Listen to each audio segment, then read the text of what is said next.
From Hollywood, it's time now for... Johnny Dollar. Joe Parker, Johnny, Surety Mutual. Oh, hi, Joe. What's on your mind? A gorgeous doll named Dolly McLean. Remember her? Sure. The Champagne Dream Girl. Yeah. Dancing darling of the roaring 20s. Finally married Barnaby Cronin, didn't she? Right. And for a wedding present, he bought her the Circle of Fire. Oh, yeah. One of the 5 most beautiful necklaces in the world. Diamonds and emeralds. Worth $500,000. It's been lying in a bank vault for the last 10 years since Barnaby died. We carry the insurance. So? She's coming out of seclusion, Johnny, giving a party. Just like the old days, she says. May go on for a week. Her last fling. And she's going to wear the Circle of Fire. Uh-oh. Get the picture? Gallons of champagne, everything mixed up, crazy. And that old lady with $500,000 around her neck. Target. You've got a problem, Joe. Johnny, we've got a problem.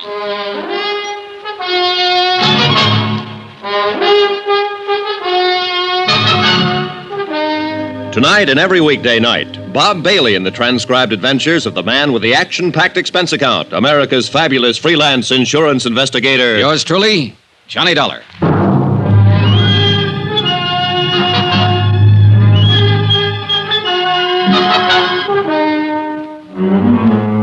Expense account submitted by Special Investigator Johnny Dollar to the Home Office, Surety Mutual and Trust Company, Hartford, Connecticut. The following is an accounting of my expenditures during investigation of the Cronin matter. Item 1, $14.80. Transportation to New York and to the apartment of America's one-time dream girl. One time, a long time ago.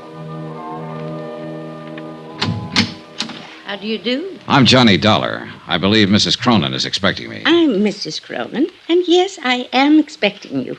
Won't you come in? Oh, thanks. I did have butlers and maids and such for years, scads of them. But since Barnaby passed away, I've just hibernated, you might say. Oh, in here, Mr. Dollar. Thank you. 10 years now in this same little apartment. As you can see, I've just been living like a little mouse. It looks very comfortable. Oh, I suppose it's comfortable enough, but... Oh, Sylvia, I'd forgotten you were still here. Mm-hmm. But not for long, Mrs. Cronin. Oh, no, please stay. We'll have some tea or sherry or something as soon as... Oh, you two, do you know each other? No, I'm afraid we don't. Oh, but of course not. How could you? Sylvia, this is Mr. Dollar. Miss Blake. How do you do, Miss Blake? Hello. Mr. Dollar's here to talk to me about, something or other. I'm not quite sure what, as a matter of fact. It won't take but a few minutes. If Miss Blake would excuse us. Sure. Go ahead. Have at it. Well, if you'll come this way, Mr. Dollar. Don't you leave now, Sylvia. Not a chance. I just spotted your bottle of tea. I'll have one or two with soda, if you don't mind. What's so... Oh, I see what you mean. You young people. In here, Mr. Dollar. You by any chance Johnny Dollar? Yeah, that's right. Why, Miss Blake? Just wondered.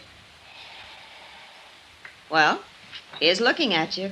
And, brother, I wouldn't be in your shoes for $1 million. No? How about $500,000? That, I'll admit, might interest me. Well, shall we? After you, Mrs. Cronin. Thank you. Wonderful girl, a born comedian. Yeah, she's a scream. What is she, an actress? Oh, no, she writes things for magazines and things like that. Sit down, Mr. Dollar. She came to interview me one time. That's how I met her. I see. She wrote a piece about my necklace, the Circle of Fire. Sylvia Blake. Oh, sure. Articles about gems, famous stones, jewel robberies. That's her. Oh, she's fascinated by the subject. She's coming to my party. Oh. Why don't you come to my party, Mr. Dollar? Fine, I'd love to. In fact, that's why I'm here. Oh? Joe Parker over at Surety Mutual is kind of worried about this party, Mrs. Cronin. He's afraid you might invite people like me. What? I mean, people you don't know. You're a detective. In a way. I told Joseph how I felt about that. He's not going to send any detectives around snooping into things, spying on my guests, wearing the hats in the house. Huh? Oh, not that you're like that, of course. But it's the principle of the thing. Well, wouldn't you have a better time at your party if you knew you were safe? Mr. Dollar, it was at a party that Barnaby gave me the Circle of Fire. Our wedding reception. There were over 2,000 guests, 1,000 of them invited. And we danced. Oh, we danced all night. And the necklace was beautiful. And I was beautiful. Back then. True, but... And then afterward, at 4 o'clock in the morning, we drove through the park in a hansom. Just the two of us. And the driver, of course. And I wore the circle. And I was safe, Mr. Dollar. I was perfectly safe. Maybe you were just lucky that night. Barnaby was so wonderful. And he could make living so wonderful. Well, I don't doubt it. He was probably a man who could manage things pretty skillfully. He was running 2 railroads and a bank, all at the same time. Then I imagine he had no trouble arranging for your safety without even letting you know about it. You mean guards all around? It's possible. Yes, it is. He was like that. He never wanted anything to worry me. All right, Mr. Dollar. You win. Good. But it's only because of one reason. I like you. And I want you at my party. Thank you, Mrs. Cronin. Oh, you're going to love every minute of it. It's up in the Adirondacks. Our old summer place. Joseph told you, I suppose. Yes, he did. Mrs. Cronin. And the people I've invited. Hundreds, literally. People I knew in the old days. Of course, a lot of them won't come, but, it was strange. So many of the letters came back undelivered. Mrs. Cronin. Oh, Sylvia, I didn't hear you. Come in. I'm the sneaky type. You've got a visitor. Says he's an old friend. Really? Well, I suppose I'd better see you. You'll excuse me, Mr. Dollar. Sure, go ahead. You and Sylvia talk to each other. I brung the bottle in case you're interested. Short on the soda. Right. She's on a cloud by herself. Of course, some of the invites to the party were undelivered. Those beautiful people had a habit of dying young. Say when. When? Who's the visitor? I'll guess with you.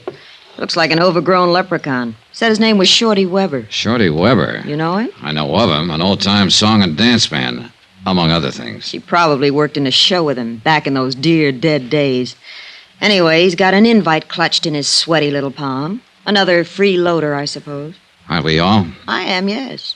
Not you, though. You're working your way. Isn't that what you're doing, one way or another? Meaning? A magazine article, just in case. Written right on the spot. Attempted theft of the Circle of Fire. Clever jewel Why thief. do you say attempted? I'm working my way, remember? Sure, I remember. But it won't be attempted, Johnny. Somebody's going to get that necklace before the weekend is over. I'll bet on it. Would you care to name any names? Pick a name off the guest list. Any name. Suppose I pick Sylvia Blake. You're the detective. You've dug up and written up every big-time jewel theft over the last 50 years. You're bugged on the subject. Obsessed with beautiful gems. Fits my personality. I'm rather beautiful, too, in a brittle and glittering sort of way. Don't you think so, Johnny? I think you work pretty hard at that tough act. Maybe. And I think you'd give your right arm to own that necklace. Going after that would really be going for the big one. Going for broke. And somebody will do it, Johnny. Wait and see. She left a few minutes later with the bottle under her arm and a chip on her shoulder. With the girl gone and the scotch gone, there seemed to be no point in me hanging around any longer. So I went looking for Mrs. Cronin to say goodbye. I didn't find her, but I did find her caller, Shorty Weber. He didn't hear me come into the room. He was too busy. He was hunched over Mrs. Cronin's writing desk going through her mail. You won't find it there, Shorty. Who's that? Hold it, Shorty. Don't try to reach for it. I wasn't gonna. Honest, I wasn't. Turn around. Put your hands up against the wall. You got me all wrong. I wasn't Okay, gonna relax. do nothing. I was just 38, stub barrel, clip holster. Nice gun. It belongs to a friend of mine. Bad business, Shorty. An ex-con packing a gun. Oh, I guess you're Johnny Dollar. She said you was here. And I know what you're thinking, Mr. Dollar, but you're wrong. Why, Dolly, Mrs. Cronin, she's an old friend of mine. I tried to get her to marry me once, over 30 years ago. A lot can happen in 30 years. Does she know you've served time in prison? Yeah. She thinks I was on tour, Europe and Australia. She never reads a paper or hears anything. Don't tell her, Mr. Dollar. Please don't. You know, it's quite a coincidence, Shorty. It was Jules that time. A big affair in New Orleans. And you were hired as an entertainer. A diamond bracelet, wasn't it? And you were caught cold. It's the only time in my life I ever done anything like that. And I wouldn't again. Not, especially not to her. Why, I'm planning to look out for it, this party. That's why I bought the gun. And is that why you were going through her mail there? Yeah, I wanted to see who was coming. I learned things while I was doing time. I know how the word gets around in a big deal like this. There's a lot of wrong guys in this world. No argument, Shorty. Yeah, well, you met her. You know how she is. She's a babe in the woods on something like this. Should my ears be burning, or is it some other babe you mean? Not for me, Dolly.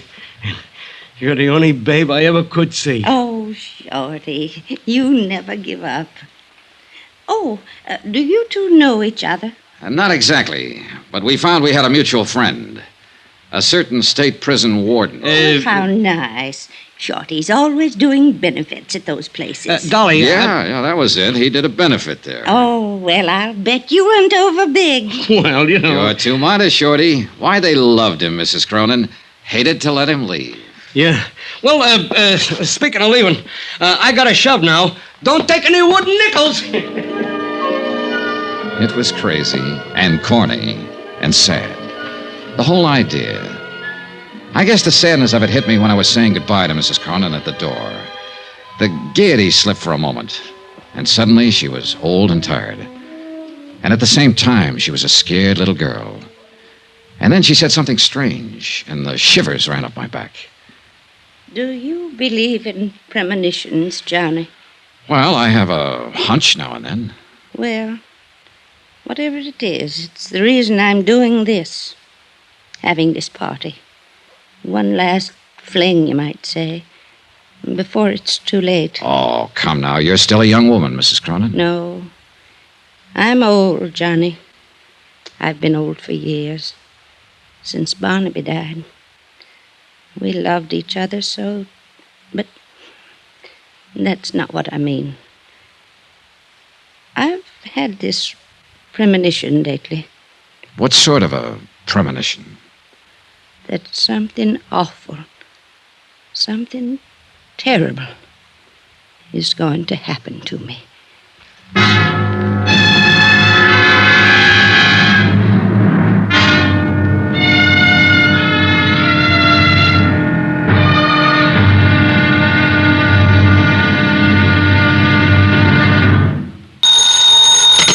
Johnny Dollar. Mr. Dollar, this is Jason Prell. Jason I Prell. manage Mrs. Cronin's trust fund. Oh, sure. We haven't met, of course, and I know that I'm overstepping the ordinary bounds of propriety, but I simply have to talk to you immediately, if possible. Well, can't it wait until train time? You're going with us up to a party in the Adirondacks, aren't you? Yes, I am, but it'll be too late then to make very much difference. Well, maybe you could tell me the general idea of what you I want. understand Mrs. Cronin has authorized you to obtain the Circle of Fire from the bank and to keep it in your possession until she wears it at the party. Yeah, that's right. Don't do it. Leave the necklace where it is. Why? It's a long story, Mr. Dollar, and it goes a long way back. The whole thing is a lot more complicated than you realize. Well, I'm beginning to realize it. Just exactly what is it you're worried about? I'm worried about Mrs. Cronin's sanity. From Special Investigator Johnny Dollar, New York City, to the Home Office Surety Mutual and Trust Company, Hartford, Connecticut. Assignment, the Cronin matter. Expense account continued. Item 4, $1.80. Taxi to the offices of the Daily Times Courier for a look at the morgue files on Mrs. Cronin. The clipping started with the year 1916, when a bright-eyed, wide-eyed kid named Dolly McLean danced her way out of the chorus lines of a two-bit musical and straight into the limelight of Broadway. One hit show after another, hits just because she was in them. And parties, balls, social affairs.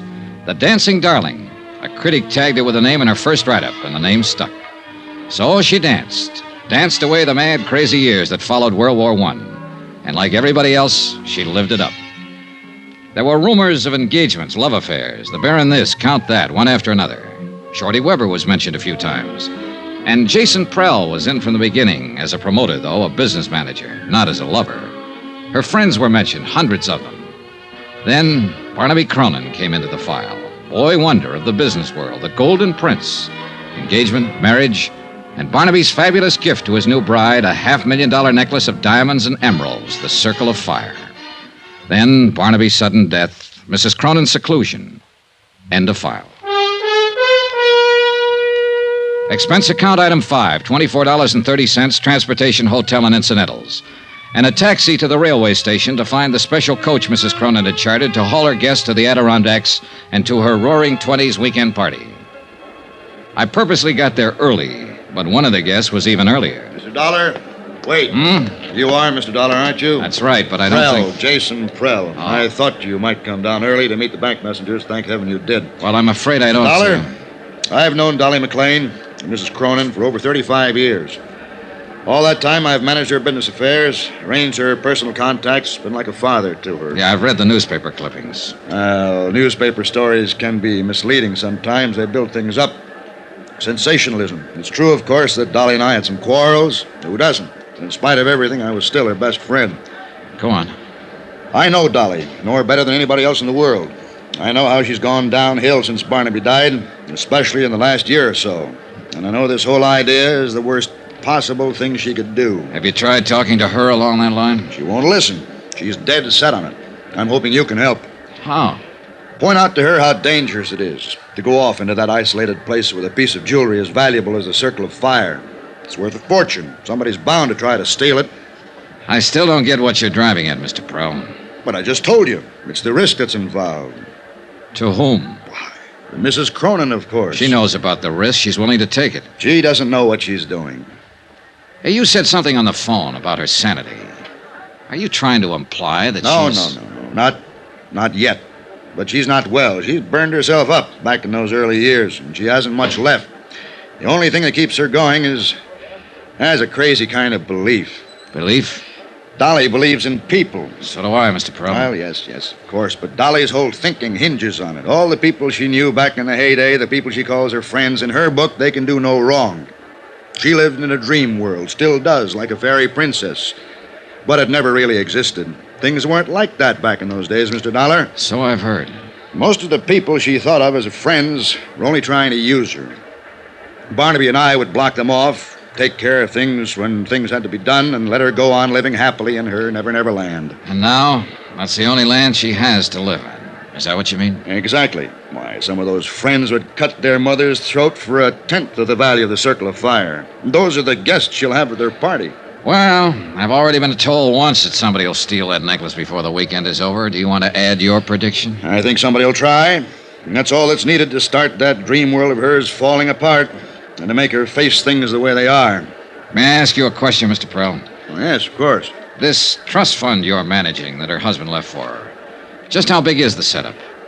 Barnaby Cronin was a wealthy man, Mr. Dollar, but he had his ups and downs like every business investor. The capital is adequate for her support, but not much more. Is the necklace a part of the trust capital?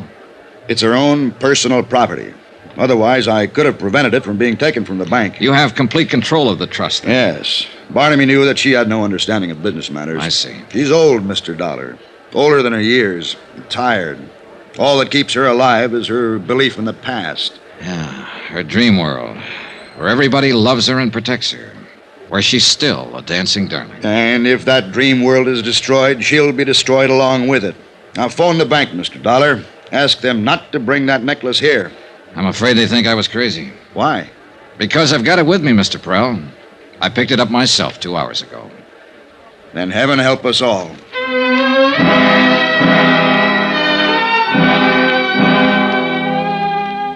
The convention coach Mrs. Cronin had chartered for the run to the Adirondacks was arranged with a long aisle of individual staterooms and a main lounge area at one end. It could accommodate 50 people, but when the train pulled out, there were only 6 of us in the coach. 6. Out of the hundreds of friends she'd had in the old days when she was in the big time and on top. And even out of the 6, 3 of us were new acquaintances, people who hadn't known her back when. I was there, of course, because I'd been hired to be there to protect her fabulous necklace. And Sylvia Blake, still playing it tough and cynical, was probably hoping for a magazine article, or hoping for something. But the third newcomer, there was the question mark. Oh, I think this whole thing is just too exciting for words. Don't you think it's too exciting for words? Well, I know who you are, of course. You're Mr. Johnny Dollar, and you're supposed to protect those fabulous jewels. And I'm Laura Dean, and I think we ought to call each other Laura and Johnny, because after all, it's a party, isn't it? Up till now, I was having doubts. You're, obviously not one of Mrs. Cronin's friends from the old days. Oh, no, I just met her back there at the station. You what? Well, I talked to her on the phone, of course. She sent an invitation to my aunt, who was a very dear friend of hers, only they hadn't seen each other for years, and she didn't know my aunt had passed on over a year ago. So I phoned her and told Mrs. Cronin, I mean, and she said for me to come to the party, she'd like to meet me, and I wouldn't have missed it for anything. Yeah, well, Johnny, do you think they'll really have champagne in bathtubs like they used to back in her time? If they do, it'll get awful wet out. There are only 6 of us to drink it. Oh, gosh, I don't see how you can call 6 people a party. Well, the thing is, we'll all be in there trying hard. Now you're joking me. I'll bet you're fun at a party. Oh, wait till you see the act I do with the lampshade. Who did you say your aunt was? I don't think I said who. When do they start serving the champagne, Johnny? When they see the whites of your eyes. That's cute. I like that. Thanks. Now, about your aunt. Poor old soul. She'd have loved this, too. You ought to hear about some of the parties she and Mrs. Cronin used to go to. Yeah, I imagine. They used to go every place together back in those days. The newspapers called them the Siamese twins. The Siamese... Siamese twins. That was just an expression. Fritzie Morel. Is that what you're saying? That you're Fritzie Morel's niece? Sure. Did you know her, Johnny? No, I never met her. Oh, you'd have liked her. She was a lot of fun. Loved to party. Gosh, I thought there'd be more people than this. How come we She haven't kept party? babbling on, and I listened to her, tried to figure her out. The chatter was smokescreen. Underneath it, she was cool, sharp, and shrewd. I didn't know what she was up to, nor why she was here. But I did know one thing. Fritzie Morel had died about a year ago, true enough. But she'd left no surviving family and no niece. Laura Dean was a liar.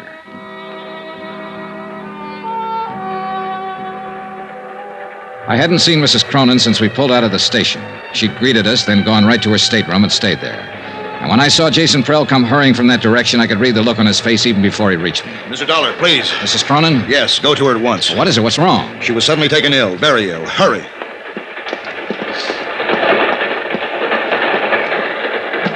Mrs. Cronin. Come in. Oh, I'm all right now. Oh. It was just nerves. I've had it before. My doctor in New York gave me some tablets to take whenever... Are these the tablets? This bottle here? Yes. You know what they are, Johnny? Yeah, I know. All right. So he does say it's my heart. But he's wrong. It's just nerves. Yeah, sure. That's not why I sent for you, Johnny. You have the necklace. Yeah. Want to see it? No, I'll wait until it's time to wear it. Johnny, I've written something here. I'm going to sign it, and I want you to sign as a witness. Well, all right. Unless you'd rather have Jason Prell. No, Jason would argue about it. There. Now you sign. There you are. Keep it for me. Do you mind if I know what I've signed? Of course not. Read it if you like. In the event of my death, I, Dolly Cronin, being of sound mind, bequeath the necklace known as the Circle of Fire to Sylvia Blake. Sylvia loves jewels. She'll appreciate it. Yeah, I imagine she will. She's not to know about this, you understand, because, of course, it'll be years before she gets it. Oh, sure it will. Now, you'd better try to get some sleep. I'm going to. And thanks, Johnny. It was nothing. You know something? I was heartbroken when they didn't show up at the station. All my old friends. But I've been lying here thinking, and I've finally figured it out. Oh? They all went on ahead. They'll be waiting at the house.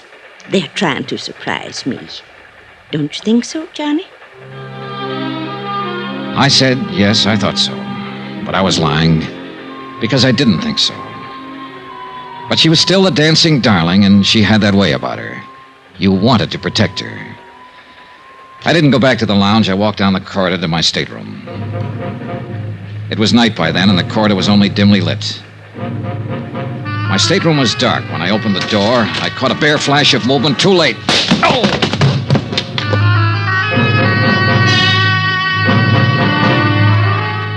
When I came to, minutes later, I was lying on my stateroom floor, blood seeping from a cut in my head. I felt in my inside pocket for the bulky leather case that had held the necklace. It was gone.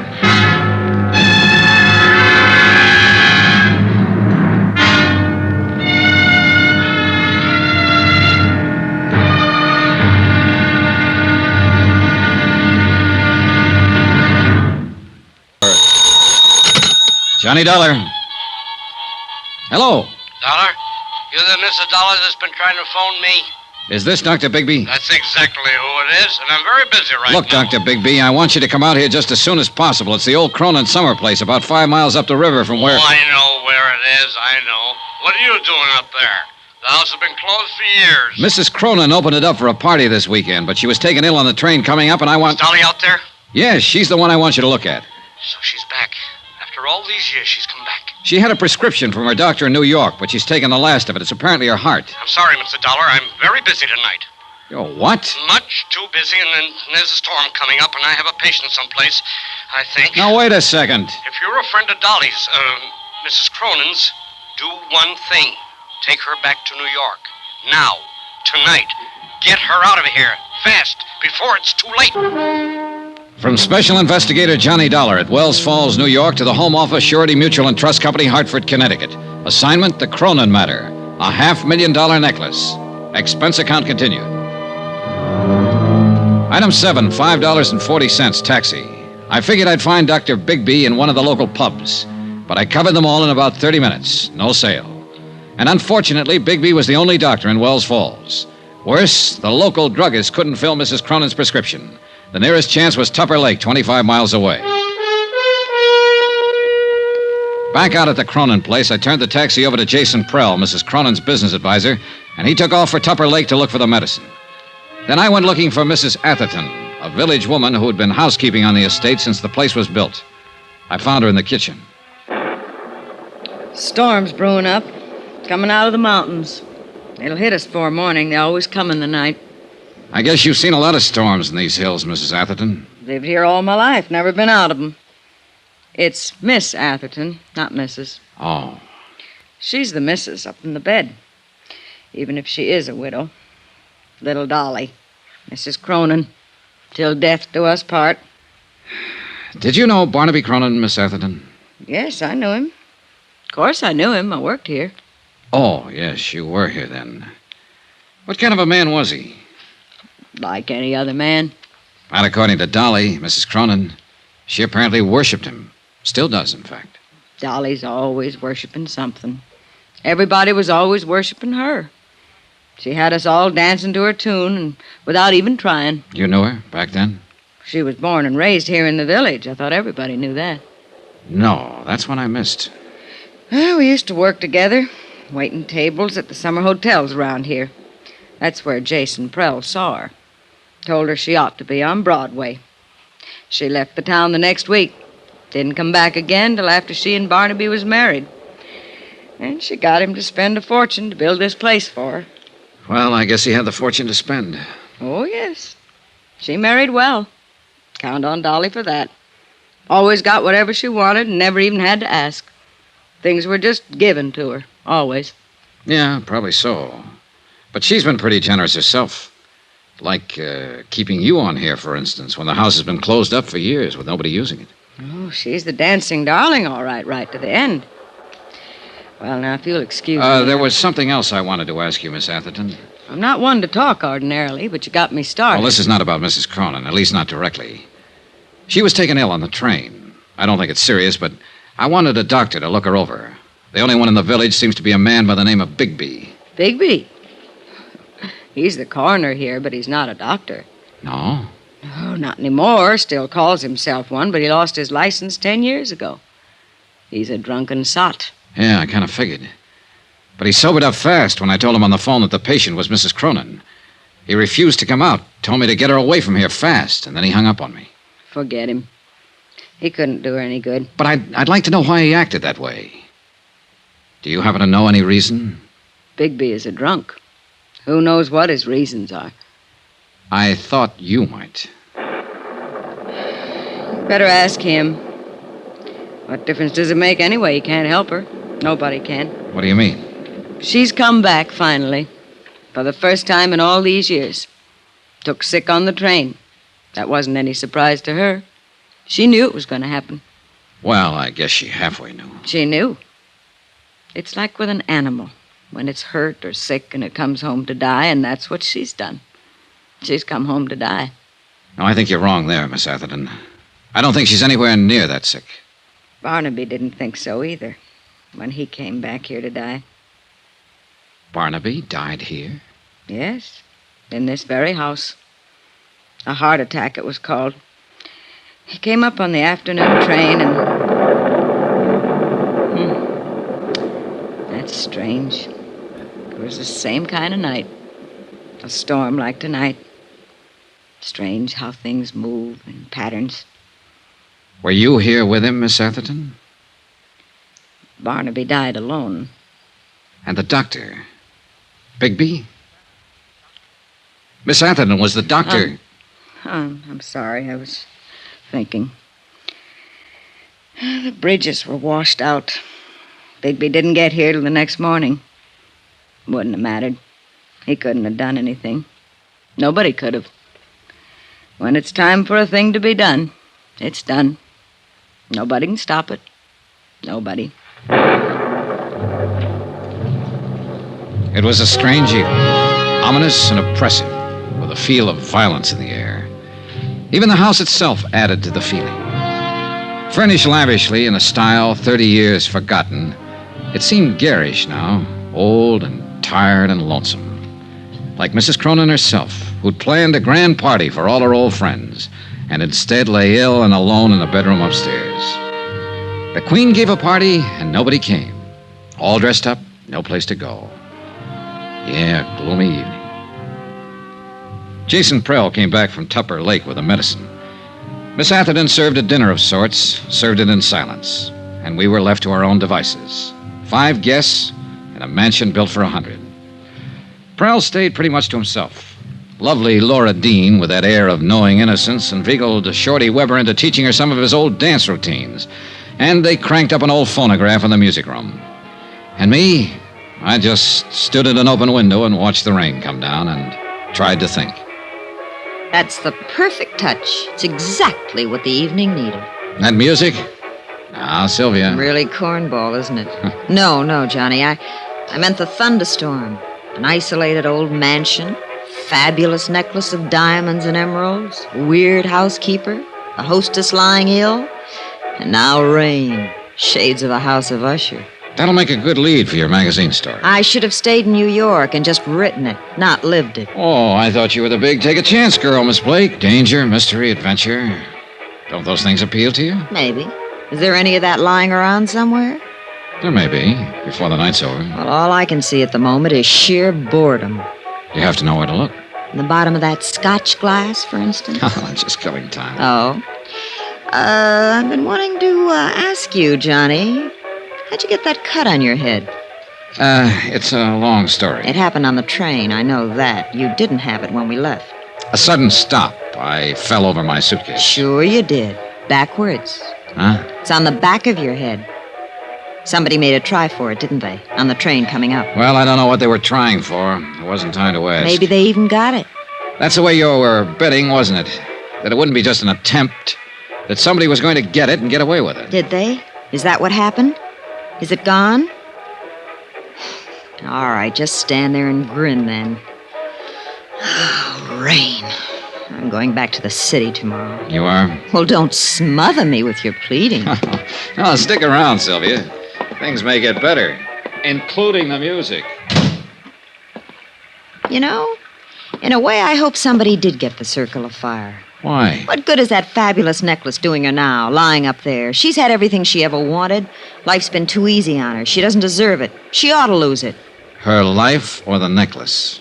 The necklace, of course. You know, for reasons I can't go into, I think you'll be sorry you said that someday. Sorry? Why? She's a woman who's had everything. You're a pretty predator, aren't you? Hurt and afraid. Am I? You feel something big may have passed you by, and you put up that tight, bright front for protection. But inside, you're tied in knots. And what is your recommendation, Doctor? A man, perhaps? That's the usual advice. Now, you said it. I didn't. Well, you're a man, Johnny. Why don't you smooch with me? It'd be a way of passing the evening, killing time. All right. What are you... Johnny, wait! Johnny, why did you do it? Because you wanted me to, and because I wanted to. Adventure, mystery, danger. Who's bored? Who's going back to the city? Those doctors are right.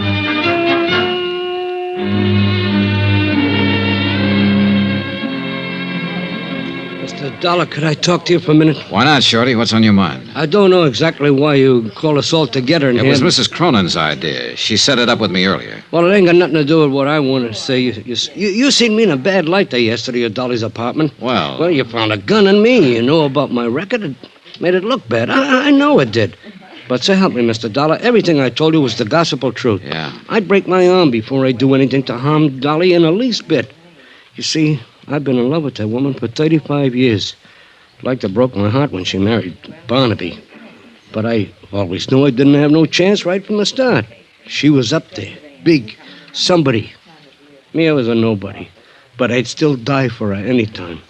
That's all, Mr. Dollar. I just wanted you to know. They were all there, gathered around the big dining table, watching me and waiting. Mrs. Cronin had asked me to arrange it. She said that was the main reason they'd come, and she didn't want to disappoint them. I told them that. And then I took the circle of fire from my pocket and laid it on the table. They all reacted in different ways. Laura Dean gave a gasp and her eyes opened wide. And Sylvia... Look at it. Just look at it. Sylvia Blake was fascinated, hypnotized. Yeah, you should have seen it on her back in the old days. It sparkled even twice as much. So that's what this is all about. It's only jewelry. I've seen it before. But there was one special reaction I was looking for, and I got it. Jason Prell's face went white. Who could imagine anything so beautiful? Mr. Prell, you seem surprised. I wasn't carrying the necklace in its case, the case you stole from me on the train. What? I was carrying it loose in my pocket. What did you do, throw the case off the train without even bothering to... It's running away! Prell! I went after him, but he'd already disappeared somewhere down the hall. He knew the layout of the house and I didn't. I searched the different rooms quickly as I passed, but there was no sign of him. He couldn't have reached the floors above, but he might have gone down toward the game room and lower halls. I eased my gun from its holster and started slowly down the stairs. And at that moment, every light in the house went out.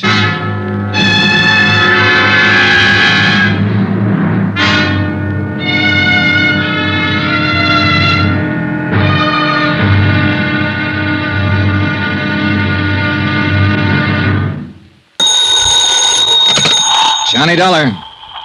Hello, Sheriff. I can't hear you for the storm. We were cut off before. Hello? Is that you, Sheriff? I said... Hello? You get cut off again, Mr. Dollar? Not this time, Shorty. Somebody cut the wire. The phone's dead. Then we got no way of getting White out, no way of getting help. No, not at the moment. And he's out there in the dark somewhere. He's got a gun in his nose. Tell him what he may try and do. Shorty, get away from that window. Well, we know where he is now and what he intends, because he just made a try at it. What are you going to do about him? Only thing I can do, Shorty, go get him before he gets me. From Special Investigator Johnny Dollar at the Cronin Estate, Wells Falls, New York, to the Home Office, Surety Mutual and Trust Company, Hartford, Connecticut. Assignment, the Cronin matter. Protection of a $500,000 necklace. Expense account continued. Item 10, $135. One tweed sport jacket to be purchased on my return. Both lapels and one shoulder ripped by a bullet. Also one pair of slacks to match. Destroyed a few minutes later in the mud, slush, and underbrush in the grounds of the Cronin place while pursuing a suspect who'd already tried twice to kill me and who made a third go at it when I stepped out of the side door of the house. Shorty, away from the door, quick. Whew, boy, that was close. Yeah, he could see the door opening, but he can't see us, not in this mess. He's desperate. He's shooting blind. Look, Shorty, why don't you go on back in the house? There's no reason for you taking chances like this. You're taking him? With me, it's a job of work. I get paid for it. I told you earlier how I felt about Dolly, I mean. I don't know what Jason Prell's game is, Mr. Dollar, but if it's against her, then I'm against him. I'm staying. All right, it's up to you. Thanks for giving me my gun back. Emergency, that's all. You've got a prison record, Shorty. You know what it means if you're caught with a gun. Yeah, I know. Hey, good. I figured Prell would give himself away if he kept that up. I got him spotted now. Where? At the base of that tall pine, a little to the left. Watch for it, the next flash of lightning. There, yeah, now I see it. I know the one you mean. Then stay here and keep him pinned down. It's a good spot. You've got cover from the wall of the terrace there. What are you going to do? Circle around and come up beside him. Just throw a shot at the base of that pine tree now and then. Keep him tied down. Keep him busy. You got it? Right. And good luck. I left the shelter of the house and started edging through the shrubbery. The undergrowth was a regular jungle. It would have been impossible to slip up on Prell without his hearing if it hadn't been for the storm. Shorty Weber fired now and then at the pine tree. And twice Prell fired an answer. Jason Prell, so-called friend of old Mrs. Cronin, knew I had him tagged. At first, I'd been guessing mainly, but he didn't know it. And he'd lost his head and made the guess prove out. And now he was apparently ready to risk murder or death rather than face a prison term. I was within 30 feet of him. He hadn't heard a sound. He was still firing at Shorty over on the terrace. His back was turned partly toward me. He didn't know I was near, so I leveled my gun.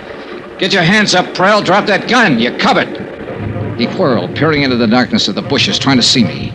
He knew I was close, but he couldn't tell where. He raised his gun, started to turn, and I'm not quite certain what happened next. The light was bad, and I could hardly see him. Whether he stumbled accidentally or what is something I'll never know. All I know is that when I walked over to him, he was dead.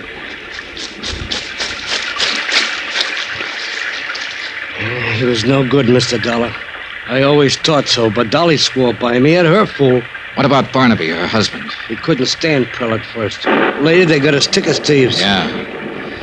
Well, it's a mess, Shorty, a real mess. Old things that should have stayed dead and buried on the bottom, they're all coming to the surface now. Tell me something, Mr. Dollar. Yeah? What about Dolly? Is this thing gonna kick back on her? Will she get hurt by it? Yeah, Shorty, I'm afraid she will. Pretty badly.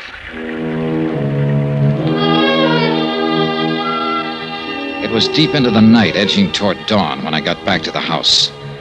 I changed out of my wet clothes, went to the game room, and got Dolly's necklace from under a chair cushion. I'd stuck it there when Prell had pulled the main switch and put the lights out. Then I went upstairs to look in on Dolly Cronin, quietly, just to check. But it didn't work out that way. Johnny, is that you? Yeah. I didn't mean to wake you. Oh, you didn't. I've been awake most of the night. Come on in, Johnny. All right. How you feeling? Oh, just fine. There's nothing wrong with me. I feel fine. Good. Isn't Laura Dean a nice girl? Huh? Yes, she is. And I'm glad she came. Company for you, Johnny. Oh, yeah. Quite a storm we had, wasn't it? Oh, it was beautiful. All that lightning, wind, and the thunder. Oh, I haven't seen such a beautiful storm since I was little. Johnny, thought I heard shots a while ago. Shots? Outdoors, off toward the woods somewhere. Oh, it might have been lightning, thunder. Sounded like a gun, like somebody shooting. Well, sound plays funny tricks up here in the mountains. I guess so, but... Well, I've been thinking back over the past so much that makes the present a little unreal. I'm afraid the past is about all I have left now. Now, don't be so quick to sell this future of yours short. You've got a lot of years yet, good years. Well, I had a lot of good years. Good friends, good times, a good life. And best of all was Barnaby. You loved him very much, didn't you, Mrs. Cronin? I worshipped him. He was perfect. He never did a wrong thing in his life. Now that he's gone, is the one fine memory I always cling to. Oh, if I didn't have that, well, I just couldn't go on. Well, then let's hope you never lose that memory.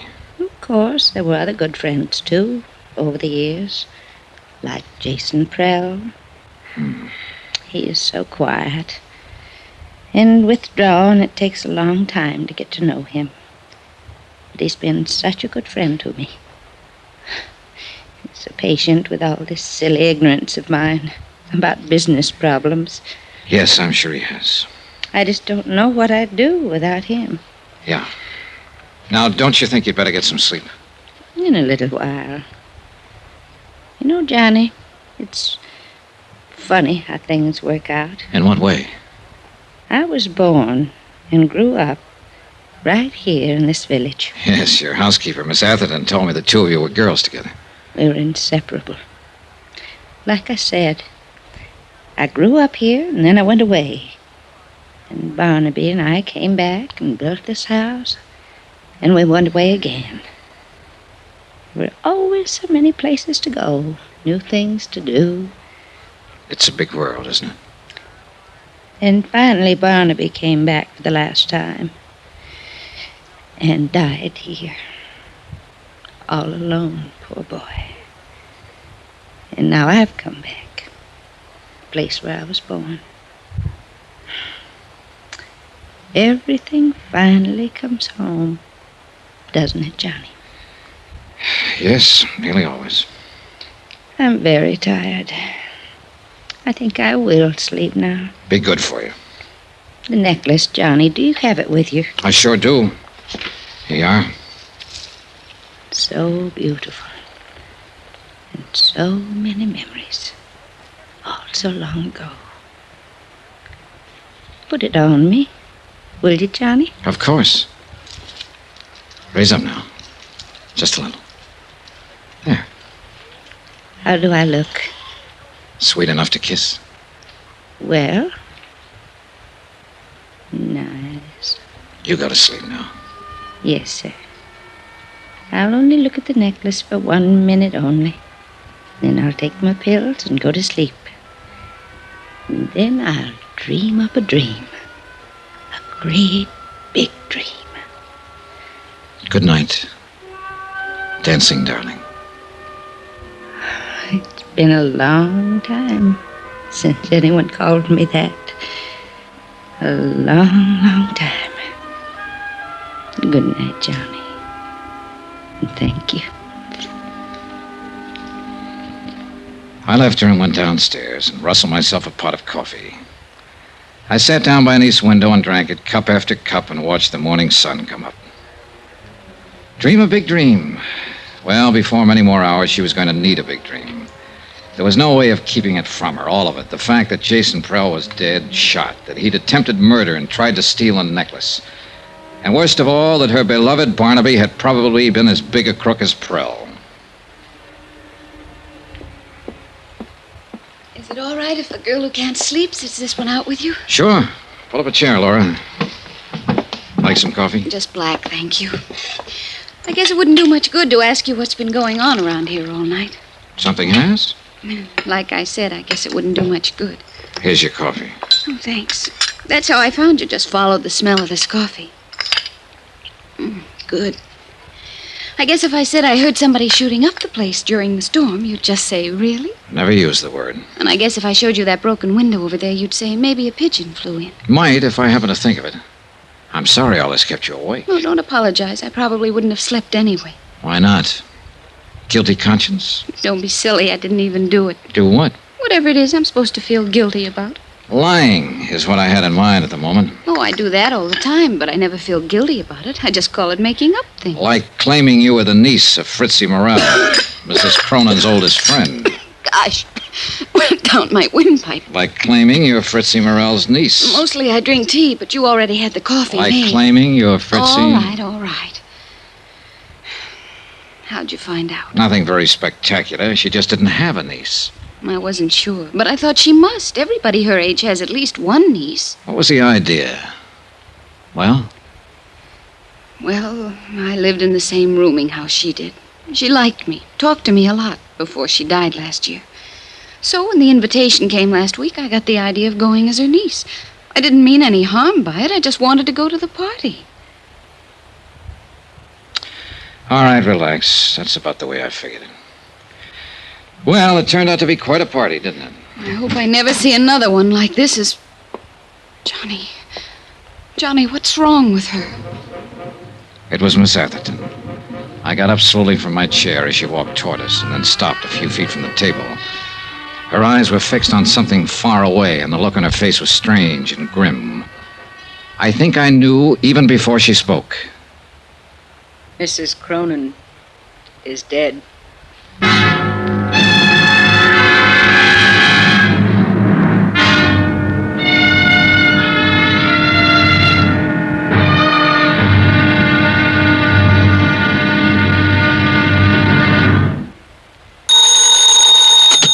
Johnny Dollar. Dr. Bigby here. Dr. Bigby.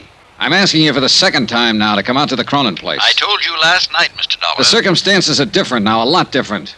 We don't need a doctor. We need a coroner. A coroner? Where are you calling from? The operator told me the phone out there was out of order. It is. I'm at a forestry station a mile down the road. Jason Prell cut the wires last night before he was killed. Jason killed? Shot to death during the storm. So that's how he ended up. It took a long time, but everything finally comes home. Yes, Mrs. Cronin said the same thing an hour or so before she died. Dolly, too. Her heart, Mr. Dollar? In a way, maybe. The dancing darling. Finally at rest. She... What do you mean, in a way? Dr. Bigby, Mrs. Cronin was murdered. From Special Investigator Johnny Dollar at the Cronin Estate, Wells Falls, New York, to the Home Office, Surety Mutual and Trust Company, Hartford, Connecticut. Assignment, the Cronin matter. Expense account, final page. Item 13, 10 cents. A half pack of cigarettes I left with a farmer who gave me a lift back from the forestry station. The price of my own feelings at the moment would have been lower. About 8 cents lower, in fact. I brewed another pot of coffee and sat down to wait for Bigby. But this time I laced the coffee with brandy. The sun was up by then, clear of the horizon, bringing a bright new morning and a brand new day. The storm was long over, and the world sparkled and danced. But too much of the night was still with me, and the past still too much alive. And yet, maybe Dolly Cronin was better off. She was a part of that past now, where friends were always true. Every minute of life was even more wonderful than the last one. And where she was still and forever, the dancing darling. Good morning, Johnny. Oh, hi, Sylvia. I'm in the coffee business this morning. How about it? Please. Having yours with cream, I see. Yeah, bad night. Shall I make yours the same way? Right. I had a bad night, too. Thanks. You look real beat, Johnny. Couldn't be any beater. Something pretty terrible happened last night, didn't it? Yes. Jason Prell is dead. Oh. And Dolly Cronin is dead. Oh, no. I loved her, Johnny. I didn't mean what I said last night about life always having been too easy for her, and you were right. It was just being frustrated, tied in knots and covering up. I loved her. She was sweet. Yeah, she was quite a gal. She had something, I don't know. She had love. She loved people, and they loved her in return. Maybe so. Anyway, I guess this belongs to you now. The necklace? The circle of fire? What do you mean it belongs to me? She made a will last night. I witnessed it. She left the necklace to you. I just can't believe it. Johnny, can I put it on? Why not? It's yours. She wanted you to have it. You look good in it. I just can't believe it, Johnny. Well, before you get carried away too far, maybe you'd better brace yourself. Oh, it's not mine after all. Oh, it's yours, all right. But it's not real. What? It's a good copy, worth maybe $400 or $500, but that's all. Well, I don't understand. It's so well known. The circle of fire. It's been written up over and over. Yeah, from old records. But nobody's really examined it for years, since before Barnaby Cronin died. It's been locked up in a bank vault until I took it out. Was there ever a real one? Yes, originally. But it was broken up and disposed of years ago. Jason Prell knew it, was in on the substitution, I suppose. That's why he was so desperate to steal it from me and get rid of it before I found out it was a copy. He knew that if that deal came to light, it would call attention to some of his other activities, worse ones. What do you mean? Prell had complete charge of Mrs. Cronin's estate. He told me it was worth practically nothing. But according to records I saw in New York, it amounted to over $1 million in the beginning. He was stealing her blind all these years. Oh, it was easy. She was alone in the world, knew nothing about business. She trusted him, thought he was her friend. She trusted everybody, much too much. Well, she sure trusted the wrong ones, including her husband. Barnaby? Sure. What do you think disposed of the necklace and slipped her a copy after making such a big deal out of his fabulous wedding gift? A phony. And she worshipped him. The king. In her book, the man who could do no wrong. Well, in the business book, he didn't do much else but wrong. According to the records, most of his deals were pretty shady. Especially after he and Prell teamed up. Yes, Miss Atherton? Dr. Bigby is here to see you. All right, show him in. Mr. Dollar, I wouldn't believe too much of what he says. He's a chronic drunk. Yes, I remember you telling me. Show him in. Yes, sir. Well, I was just thinking, Johnny. Mrs. Cronin didn't know any of this, I assume. no, she was safe in her dream world. And she thought she was giving me the real necklace. That's right. It's crazy. And kind of wonderful, isn't it? Just like that, she gave me something she thought was worth $500,000. Just because I was nice to her and liked her. You know something, Johnny? What? I'm just as glad it is a copy. It's beautiful, and I love wearing it. I'd have been scared of the real one. And I'll always remember that, like that dream world of hers, she thought it was real. One more question left, but a big one. The question of murder. And I already had the answer. I was sure of it. And I knew there was nothing I could do about it. Dr. Bigby was a man under 60, but he looked years older, a harried man, tired and worn. He sat down for a moment and we talked. And I began to realize that here was another man who'd been under Dolly Cronin's spell, and who was shocked and hurt by her dying. It was a remarkable thing and a difficult one to explain, Mr. Dollar. Like many another, I suppose, I often wondered why I felt the way I did about her. It was a sort of magic she had. Yeah, I know. Even as a girl here in the village, she had that same power and had it without knowing it. Everybody loved her. No, not quite everybody. At least one person didn't. Yes, you mentioned on the phone the word murder. That's right, Dr. Bigby. Who killed her? A man we can't touch because he's already dead. Jason Prell.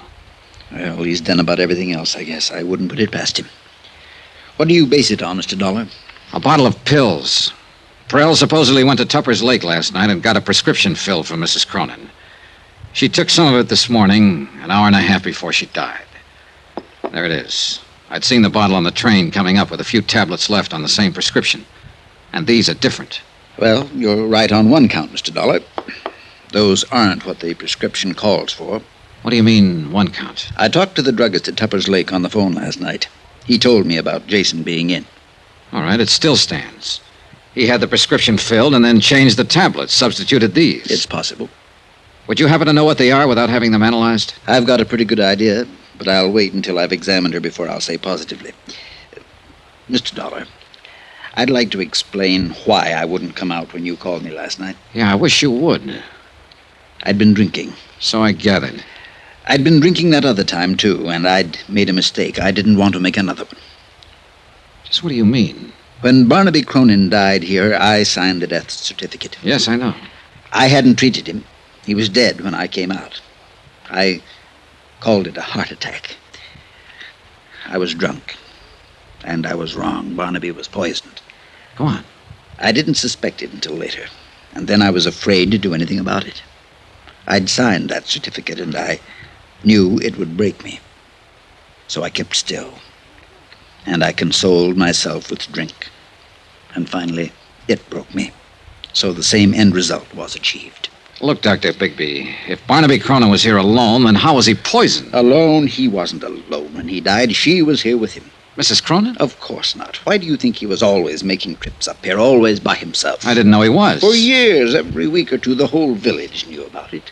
She was here with him that night. She's the one who called me, asked me to protect her good name. She's the one who poisoned him. And now she's had another try with the same poison. But why? Ask her why. Ring for her and ask her. That won't be necessary. Well, I'll go on up and make my examination. Well, Miss Atherton, I'm asking, why? He was planning to break off our relation. He told me that night. She'd finally won. That silly little fool had finally won. But I didn't let her win. I killed him. You're confessing to murder, you know. It doesn't matter now.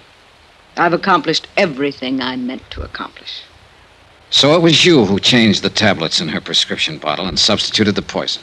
Of course. It was so easy. For once in my life, things were just as easy for me as they'd always been for her. Will you have the sheriff come out, Mr. Dollar? I'd like to make my confession.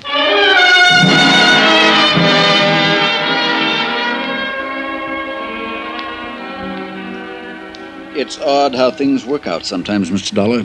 Yeah. Mrs. Cronin said something like that last night. I was pretty certain when you showed me the tablets, but I wanted to make my examination first. What do you mean? After Barnaby died and I started to suspect Miss Atherton, I managed to steal the poison from her in order to analyze it. I substituted harmless tablets of the same general appearance. And those are what she's kept all these years? What she gave to Mrs. Cronin? That's right. They were perfectly harmless. But in that case... Dolly Cronin died from a heart condition. The tablets had nothing to do with it. In a sense, Dolly died the same way she lived, from natural causes. Expense account item 14, $83.90. Incidentals and transportation from Wells Falls back to Hartford. Expense account total, $263.30. End of account, end of report. Remarks? The insurance angle here seems a little muddy. Premiums were paid for years on an item that didn't exist. And yet, no claim was filed and none will be. So, well, I leave it to your legal eagles. Me, I'm beaten, tired, and maybe a little sad. I've come out of this with a kind of nostalgia. And for a time and place I never even knew. And I'm halfway in love with a girl back in that time and place. A girl I've never seen. Oh, sure, I know. It's a dream world and a dream girl, and none of it exists. But it's too bad. I wish it did. Because she must have been a honey. A real sweetheart. A dancing darling. Yours truly, Johnny Dollar.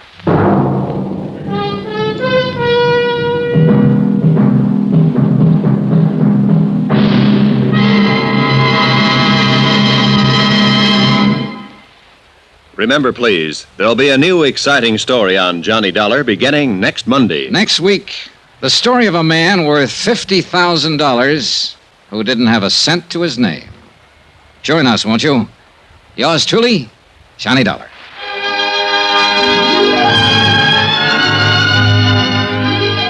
Yours truly, Johnny Dollar, starring Bob Bailey, is transcribed in Hollywood. Written by Les Crutchfield, it is produced and directed by Jack Johnstone.